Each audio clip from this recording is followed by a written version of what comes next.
The morning sun was bright over the city, casting long golden rays across the embassy's gates. People from different countries gathered near the grand entrance holding cameras, whispering among themselves and taking photographs. Some were tourists who had waited for hours just to see the famous royal guards. Others were local citizens who felt proud whenever they looked at the uniformed men standing like statues, symbols of discipline and loyalty. The embassy had always been a place of interest, and the guards outside it were not just soldiers. They were a tradition, a reminder of centuries of order and respect. Among the guards stood one tall man whose eyes never moved from the horizon. His uniform was neat, his boots polished, and his posture perfect. He had been trained for years to stand still, to ignore distractions, and to protect the dignity of the crown above all else. No sound from the crowd could shake him, no camera flash could distract him, and no loud remark could make him blink. He stood like a pillar of stone, silent but strong, watched closely by hundreds of eyes. In the distance, a black car with flags on the hood approached. The people in the crowd stepped aside, sensing something important. The doors opened, and out stepped a foreign officer, tall and decorated in his own military uniform. His shoulders carried many medals, and his face showed pride but also arrogance. He walked with an air that demanded attention, as if the ground itself should feel honored to hold his weight. Several embassy staff members followed, trying to keep pace with his long steps. He was not there to blend in. He was there to be noticed. As the officer approached the gates, his eyes fell on the royal guard. Instead of admiring the discipline, he felt a strange need to test it. He wanted to show the crowd that his authority mattered everywhere, not just in his own land. He turned toward the guard and stopped in front of him. For a moment, silence fell. The tourists, sensing something unusual, pointed their cameras and whispered to each other. The officer raised his chin, cleared his throat, and with a sharp voice ordered the guard to salute. The words cut through the air like a blade. Everyone froze. The officer expected movement, a sign of respect, a small gesture that would prove his command was universal. But the guard did not move. His eyes remained fixed ahead, his arms by his sides, his body firm and still like a statue carved out of stone. The silence grew heavier. Even the birds flying above seemed to pause in the air as if waiting to see what would happen. The officer frowned. Perhaps the guard had not heard him, he thought. He stepped closer, his voice louder this time, and repeated the order. "You will salute me." His accent was sharp, his words carried a tone of command. The crowd shifted nervously. Phones were lifted higher, recording the moment because something unusual was happening. Something that did not fit the daily routine of embassy life. The tourists could feel the tension in the air, and many of them held their breath. Still, the guard did not move. His training was clear. His duty was not to the voices of strangers, no matter their rank or power. His duty was only to the crown, to the strict code he had sworn to follow. His silence was not weakness. It was strength, quiet but firm. And the longer he stood without moving, the more powerful his stillness became. The crowd began to sense it too. What looked at first like disobedience was, in truth, unshakable loyalty to a higher order. The officer's face turned red. He was not used to being ignored. In his own country, soldiers jumped at his command. Officers rushed to obey his orders. But here, in front of this embassy, his words seemed to bounce off the guard as if they had no weight. The officer's pride was wounded, and his anger began to rise. He pointed at the guard, turning to the crowd, and declared loudly that this man must show respect to a representative of a great nation. Some people in the crowd shifted uncomfortably. They did not like the tone. Others raised their cameras higher, realizing they were witnessing a moment that might soon spread across the world. The guard, however, remained like stone. He had been taught from the beginning that his role was not for personal reaction. He was there for the image of discipline, for the silent strength of tradition. His silence spoke louder than any argument. The officer's words kept bouncing off him like waves against a rock. The people around could see it. Each second of stillness turned the guard into something greater than a man. He became a symbol of dignity itself. One child in the crowd tugged at his father's sleeve and asked in a small whisper why the guard was not saluting. The father bent down and whispered back that the guard was doing his job, and that sometimes the strongest answer is silence. The boy's eyes grew wide with admiration. Even he, so young, understood that this moment was not about one man giving an order, but about respect for something larger. The officer, refusing to accept defeat, moved even closer, almost face to face with the guard. His polished boots clicked sharply against the stone as he marched forward. His shadow fell across the guard's uniform, but still not a muscle moved. The crowd gasped quietly, uncertain what would happen next. It felt as if time itself had slowed, as though the world was holding its breath to see whether tradition or arrogance would win this battle. The guard's chest rose and fell slowly with calm breaths, but his eyes did not waver. His body, stiff and unshaken, seemed to challenge the very idea of surrender. Every second that passed only deepened the silence. And in that silence, the crowd began to take sides. The tourists who had come only for pictures now stood in awe of a man who did nothing yet showed everything. His silence was not empty. It was filled with power, filled with loyalty, filled with meaning. The embassy staff who had followed the officer exchanged nervous glances. They knew that the officer was pushing too far, but none dared interrupt. The crowd was growing larger, their phones catching every angle, their whispers mixing like the rustling of leaves. Everyone knew they were witnessing history, though no one yet knew how it would end. The officer's voice grew harsher, his words more demanding. But inside the silence, the guard seemed even taller. His stillness had become an unspoken message. That duty cannot be bent by arrogance, and respect cannot be demanded by force. The crowd could feel it in their bones. What had started as a moment of pride for one man was slowly turning into a lesson for the world. And so, the stage was set, not by action, but by the lack of it. The guard had not moved, had not spoken, yet his presence filled the air. The crowd waited, the officer fumed, and the embassy itself seemed to stand in the balance, heavy with expectation. What would happen next was uncertain, but one thing was clear. The world was no longer watching the officer. The world was watching the guard. The guard stood perfectly still, his figure tall and unshaken, while the foreign officer's command still echoed in the air. For a moment, the entire embassy courtyard seemed frozen in time. The tourists who had gathered to watch the famous guard duty now found themselves caught in an unexpected drama. Phones were held high, cameras clicked, and every whisper carried the same question. What would happen next? The officer's voice had been loud, but the guard's silence was louder. The longer he stood without moving, the more the silence grew heavy. People in the crowd shifted nervously, some glancing at each other, others pressing record buttons on their devices. A group of students who had been visiting from another country huddled closer together, whispering about how unusual it was. An elderly woman from the local city leaned against the railing and shook her head slowly, as if she'd seen many moments of pride and conflict, but never one quite like this. The foreign officer cleared his throat, his face tense with irritation. He raised his chin and repeated his command, louder this time, hoping to show his authority not only to the guard but also to everyone watching. His medals glistened in the sunlight and his boots were polished, but his voice, though strong, carried a sharpness that made many in the crowd uncomfortable. "Salute me," he demanded again, his words cutting through the air like a whip. Still, the guard did not move. His eyes stayed locked forward, his expression unchanging, his posture unbending. He was trained for moments like this. No matter what anyone said or did, his duty was to remain still unless ordered by his own commanding officers. To break that rule would be to break the very trust and tradition his position represented. The silence around him was not emptiness, it was discipline. And slowly, people in the crowd began to realize that the guard was not ignoring the officer out of disrespect.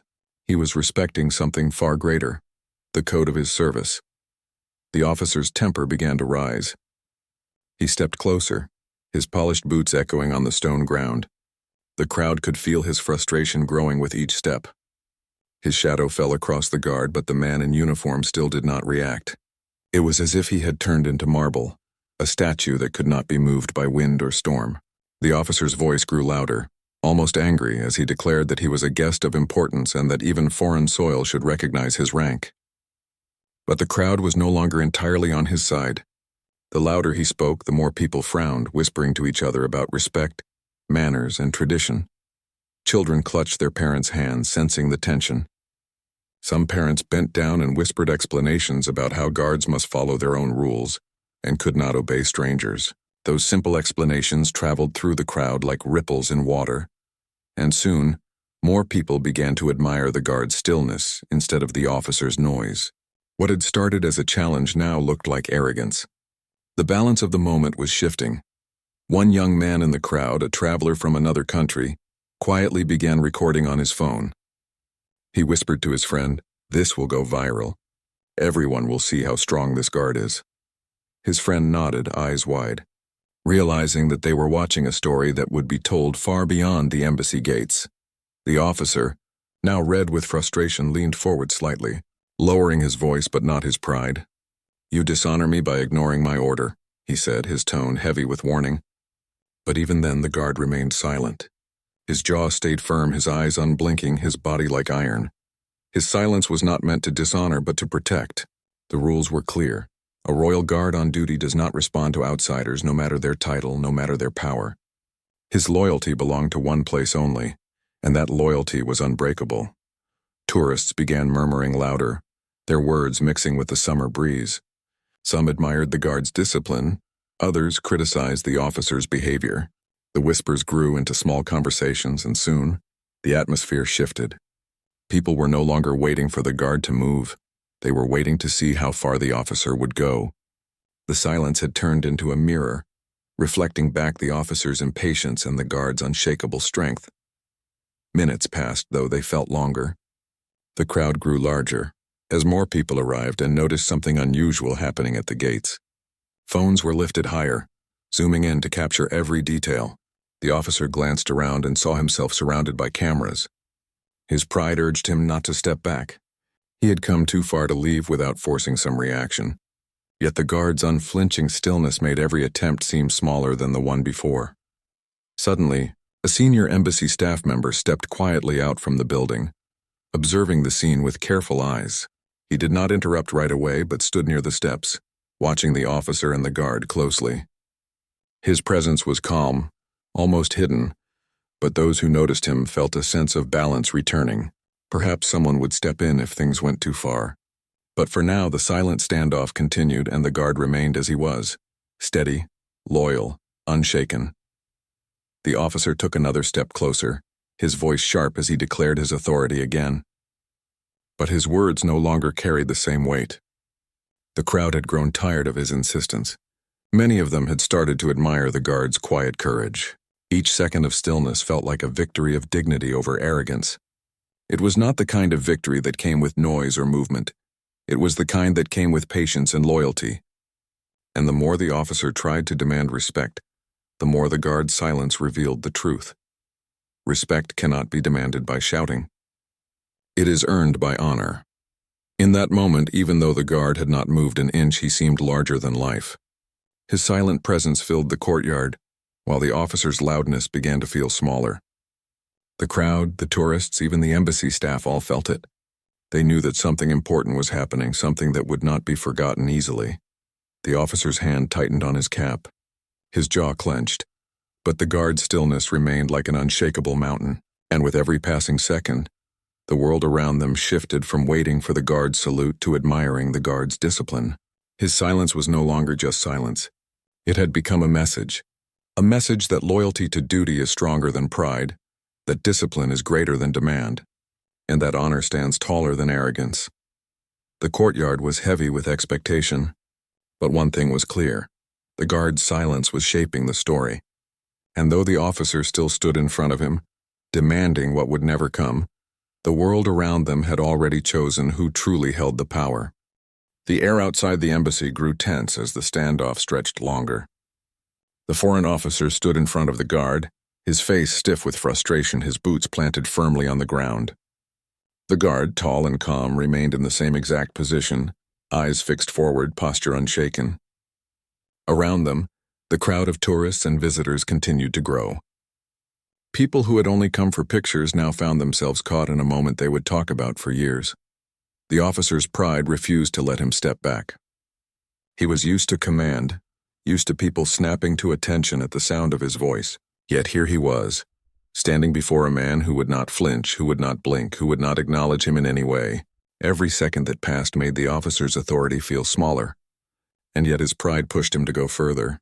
He leaned closer to the guard, lowering his voice but making sure it was still loud enough for the crowd to hear. "Do you know who I am?" he asked, his tone sharp.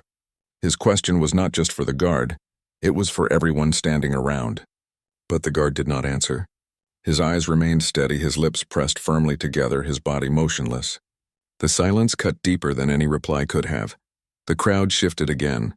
Some looked uncomfortable, others fascinated. A group of tourists whispered about how the guard's stillness was stronger than words. One man in the back shook his head and muttered, "He doesn't need to answer.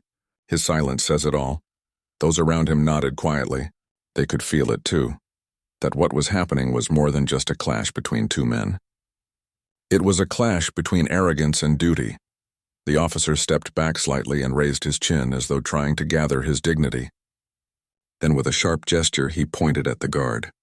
"You will salute me," he repeated, his voice loud enough to echo off the stone walls of the embassy. His tone was almost a challenge now, a demand to prove his power. But the guard's body did not bend, did not move, did not even tremble. His silence was a shield, his stillness a wall that could not be broken. From the corner of the courtyard, the senior embassy staff member who had appeared earlier continued to watch carefully. His expression was calm but serious. He had not intervened yet, but his eyes followed every move. He knew that if the officer pushed too far, the situation could turn into something much bigger than a clash of pride. For now, he let the silence speak. The officer, frustrated that his words had no effect, tried a different approach. He began speaking loudly about his own achievements, his medals, his victories in his career. He declared that his uniform carried weight across nations, that his rank demanded respect wherever he went. His words filled the air, but as he spoke, the crowd's attention shifted even more toward the guard. The man who stood without moving, without speaking, seemed stronger with every boast the officer made. The contrast between noise and silence became clearer. The tourists raised their phones higher, capturing not only the officer's outburst but also the calm, unshakable guard who seemed untouched by it all. One woman whispered to her husband, "It's like the more he yells, the smaller he looks. And the guard, he's not doing anything, but he looks bigger and bigger." Her husband nodded slowly, realizing she was right. The officer, sensing that the crowd was not entirely on his side anymore, grew more determined. He walked in a slow circle around the guard as though searching for a weakness. His boots echoed against the stone floor, the sound sharp in the quiet courtyard. But no matter where he stood, the guard did not move his head or eyes. His training was flawless. He was not there to respond to outsiders, no matter how powerful they believed themselves to be. The silence of the guard was now more than just obedience to orders. It had become a message, one the crowd understood even if the officer did not. It was a message that true strength is not shown by shouting but by discipline, not by demanding respect but by earning it. The officer stopped in front of the guard again, his jaw clenched tightly. He raised his hand as if tempted to force a reaction. The crowd gasped softly, worried that he might cross a line. But at that very moment, the embassy staff member stepped forward, his calm voice breaking the tension. "Sir," he said politely, addressing the officer, "our guards follow strict duty. They are bound by code and do not answer to foreign commands." His words were gentle, respectful, but clear. The officer turned his head sharply toward him, his pride wounded. "Are you telling me this man can ignore me?" he demanded. The staff member kept his tone steady. "I am telling you that he is not ignoring you. He is fulfilling his duty." The crowd murmured in agreement, their whispers louder now. They understood. The guard was not being disrespectful, he was being loyal. His silence was not arrogance but honor, and slowly the people began to side fully with him. The officer's face tightened. He wanted to argue, but he could feel the weight of the crowd's eyes on him. He could sense that every word he spoke was being recorded, every gesture being judged. Yet still his pride would not let him back down. He took one last step forward, his voice lower now but edged with warning. "This man should remember that power has many forms," he said. But the guard, as always, did not reply. His silence filled the space, stronger than any words could have been. And in that silence the crowd saw the truth, that discipline outlasts arrogance, that loyalty shines brighter than pride, and that respect cannot be forced with loud commands. The embassy staff member gently raised his hand toward the crowd, signaling for calm. He looked at the officer once more and said, "The guard will remain at his post. It is not a matter of choice but of duty." And so the officer stood there facing a man who would never bow to his pride, and a crowd that no longer admired his power but the guard's stillness. The standoff had revealed something unexpected. that the quiet strength of one man could shake the authority of another, without a single word spoken. The courtyard of the embassy had grown so quiet that even the sound of distant traffic seemed far away. The tourists, the staff, and the curious onlookers all stood with their eyes fixed on one man. The guard, tall and composed, had not moved since the officer's first demand. His stillness now felt larger than the building behind him. He had become the center of attention, a symbol of something greater than himself.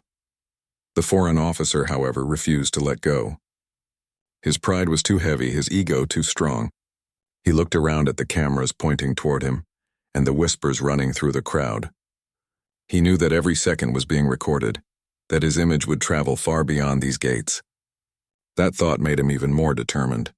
He wanted to leave his mark, to show the world that he was a man of power and influence.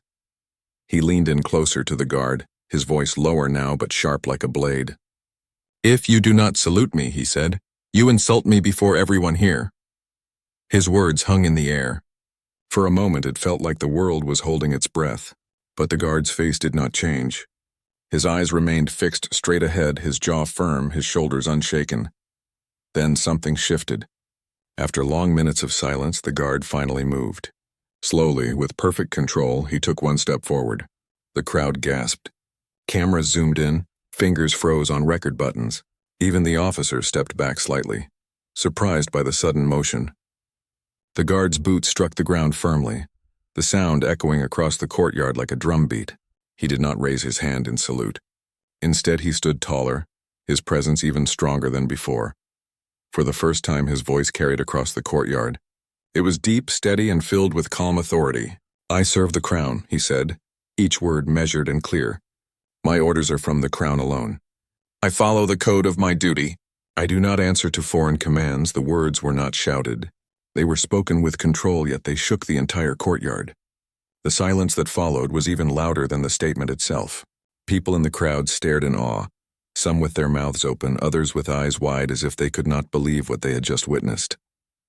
The guard had broken his silence not to obey, but to defend the honor of his duty. The officer's face turned red. He had expected silence or obedience, but not this. The calmness of the guard's words felt heavier than anger, heavier than protest. They were not just words of a man. They were the voice of tradition, discipline, and loyalty. The officer opened his mouth as if to respond, but nothing came out. His voice, so loud before, suddenly seemed smaller than the whispering crowd. The embassy staff member, who had been watching quietly, stepped forward now. His voice was respectful but firm. "You see, sir," he said, "our guard is bound by oath." He cannot be moved by pride, threats, or demands. "His duty is higher than that." His words carried calm authority, and the crowd nodded in agreement. The tourists began clapping softly, their applause growing louder as it spread through the courtyard. They were not clapping for conflict. They were clapping for discipline, for loyalty, for the courage to stand by one's duty even when challenged. The sound of applause rolled across the embassy grounds, surprising even the officer. The guard, however, did not move again. He stood tall, letting the moment pass over him like a wave. He had spoken his piece, and now his silence returned stronger than before. He had no need to argue further. His statement was enough. The officer's pride battled inside him.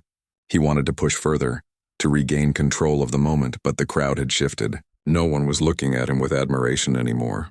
All eyes were on the guard, the man who had stood still against arrogance and then spoken with dignity. The officer realized that if he said anything more, it would only make him look smaller. His pride had led him into a corner, and the guard's calm presence had left him with no way out. One child on his father's shoulders clapped the loudest, shouting, "The guard is the strongest." The crowd laughed softly, not mocking but agreeing with the innocence of the child's words. What everyone felt, the boy had said aloud. Strength was not in shouting. Strength was in discipline, in loyalty, in knowing when to stand firm. The embassy staff member gently gestured toward the entrance, signaling to the officer that it was time to move on. "Please," he said politely. "The ambassador is waiting inside." His tone was courteous, giving the officer a chance to save face. Reluctantly, the officer adjusted his cap and straightened his uniform. He gave one last look at the guard, but the man's eyes were steady, his face unchanged. The officer realized he could not win against silence. Slowly he turned away, walking toward the entrance with heavy steps. As he moved, the crowd parted, their eyes following him but their respect resting with the guard. Phones were lowered, whispers spread quickly, and the moment became a story already forming in the minds of everyone who had seen it. They knew they had witnessed something rare, something powerful. The guard, now once again motionless, returned to his stance. His silence reclaimed the air, but it was different now. It was no longer just the silence of duty. It was the silence of victory, not a victory of pride, but of honor. The crowd stayed a little longer, taking photos and videos, but their focus was no longer on the embassy building or the officer who had arrived with such noise. Their focus was on the guard, the man who had shown the world that dignity could not be ordered, that loyalty could not be shaken, and that respect was not something to demand but something to earn. And though the courtyard slowly emptied, the whispers carried far beyond the gates. By evening, the videos would travel across the internet, reaching thousands, then millions. People across the world would see the stillness of a man who stood firm against pride, and the calm words that echoed louder than any demand. The embassy that day had not just been a place of politics. It had become the stage for a lesson, one that would be remembered long after the officer's visit was forgotten. By the afternoon, the embassy courtyard had returned to its usual order, but the moment that had unfolded earlier still lingered in the air like a memory that refused to fade. The guard was back in his perfect stance, motionless and firm, while people still whispered as they passed by. For those who had witnessed it, the event was not just a clash between a foreign officer and a royal guard. It was a lesson, a story that they could not stop talking about. The officer had walked inside the embassy with heavy steps, but the cameras had already captured everything. The videos spread quickly. Within hours, clips of the standoff began appearing online. Tourists uploaded their recordings, each one showing the same powerful silence of the guard and the officer's growing frustration. Different angles told the same story. A man trying to demand respect and another man showing that respect is not commanded. It is earned. At first, the videos were shared among friends and families. But soon the story took flight. News websites picked it up, headlines appeared across social media, and television stations replayed the footage again and again. Comment sections filled with admiration for the guard. Words like discipline, honor, and loyalty appeared in nearly every message. People from different countries, who knew nothing about the traditions of the embassy, now understood one thing clearly. The guard's silence had spoken louder than any speech. The embassy itself was surprised by how quickly the story spread. Inside, staff members discussed the incident in hushed voices. Some worried that the officer's country might complain, while others believed the guard had done exactly what he was trained to do. In truth, the embassy did not need to defend him.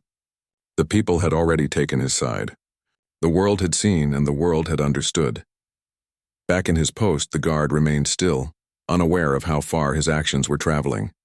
He had not spoken to make headlines, nor had he stepped forward for fame.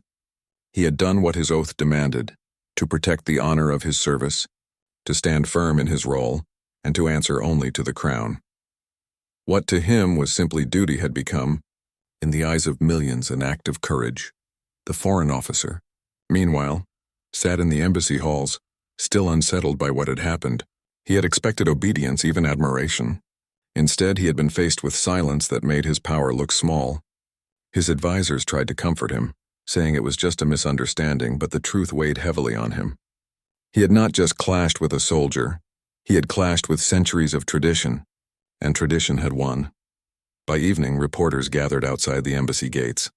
They asked tourists for their stories. They interviewed those who had filmed the moment, and they broadcast live segments with the guard's figure in the background. The guard, true to his duty, did not acknowledge them. He did not smile for cameras or wave at the crowd. He stood as he always did, silent, disciplined, unshaken. And that made the story even stronger. Across the world, military veterans, historians, and ordinary citizens shared their thoughts. Veterans praised the guard for his professionalism, saying that silence under pressure was harder than shouting back. Historians reminded the public that royal guards had always been trained for discipline above all else, and that breaking protocol would have been the true dishonor. Ordinary people who had never before cared about such traditions wrote messages of respect, saying they felt inspired by his composure. Even children began to imitate the story. In homes across the city, little boys stood straight like soldiers telling their parents, "I am the guard." Their parents smiled, knowing the lesson was simple but important, to stand by what is right, even when challenged. Inside the embassy, leaders called the guard into a private room after his shift ended. They spoke to him with respect, thanking him for his loyalty. They told him that his actions had shown the world the meaning of service. The guard, humble as always, simply bowed his head and said he had only done his duty. He asked for nothing more than to return to his post the next day, just as he had always done. The senior staff member, who had witnessed everything, placed a hand on the guard's shoulder and said softly, "Sometimes, doing your duty is the greatest story of all." The guard nodded, his face calm. He did not need recognition. His honor came from loyalty, not from applause. As the days passed, the story continued to grow. Newspapers published front-page articles, commentators debated the meaning of the event, and social media spread the moment to millions more. In some countries, the officer was criticized for his arrogance. In others, he was quietly reminded by his own leaders that respect for another nation's traditions was part of diplomacy. The embassy, however, did not release a statement. They did not need to. The silence of the guard had already said everything. Weeks later, when tourists returned to the embassy courtyard, they looked at the guards with new eyes. They no longer saw them as just uniformed men standing still. They saw them as symbols of discipline, men who carried centuries of honor on their shoulders. And when they looked at the guard who had stood against the officer, they whispered to each other, pointing quietly. For them, he was no longer just a guard. He was a reminder of dignity that cannot be broken. The story did not fade quickly. It became a lesson told in classrooms, discussed in offices, and admired in homes. People spoke about how silence can be stronger than noise, how loyalty can defeat arrogance, and how respect is never given by demand, but earned by action. The guard himself, though, remained unchanged. Each morning he dressed in his uniform, polished his boots, and took his post. To him, it was not about fame or headlines. It was about duty, as it had always been. And so what began as a simple confrontation at the gates of an embassy turned into something far greater. It became a story that crossed borders, touched hearts, and reminded the world that true strength is quiet, steady, and loyal. The officer's voice had faded, but the guard's silence lived on. His reaction had not been anger, not defiance, but dignity, and that dignity had shaken not only the embassy, but the world itself.